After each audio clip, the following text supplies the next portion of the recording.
ଭଗବାନଙ୍କର ଲୀଳା ଆଜ୍ଞା ଜଳରେ ପ୍ରକାଶ ହୋଇଛି, ଫଳରେ ପ୍ରକାଶ ହୋଇଛି, ବନରେ ପ୍ରକାଶ ହୋଇଛି, ଗିରି କହିଲେ ପର୍ବତ ପାହାଡ଼ରେ ପ୍ରକାଶ ହୋଇଛି, ଆକାଶରେ ପ୍ରକାଶ ହୋଇଛି। ଆଉ ତ ସମୟ ନାହିଁ, ଖାଲି ଗୋଟିଏ କଥା କହିବି ପ୍ରଭୁଙ୍କ ଲୀଳା ଉପରେ।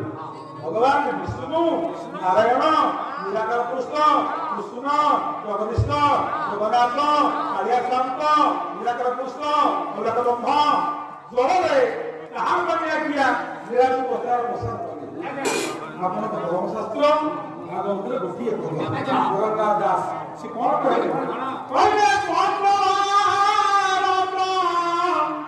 ଶୁଣି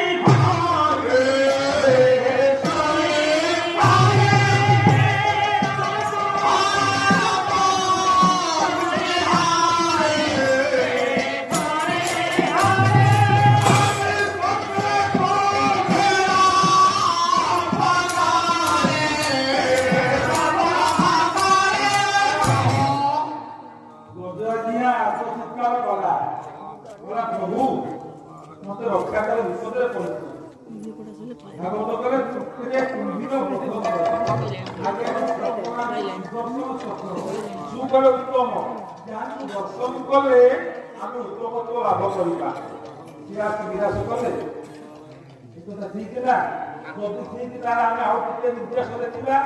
ସେଇ ସୁଦର୍ଶନ ଚକ୍ର ମର୍ତ୍ତ୍ୟ କଟକର ଆଜ୍ଞା କାଳିଆ ଶାନ୍ତ ଜଗନ୍ନାଥ ମନ୍ଦିରରେ ଅଛନ୍ତି। ଆପଣଙ୍କର ବର୍ଷକ 12 ମାସରେ ଗୋଟିଏ ମାସ ଆଜ୍ଞା ଆଷାଢ଼ ମାସ।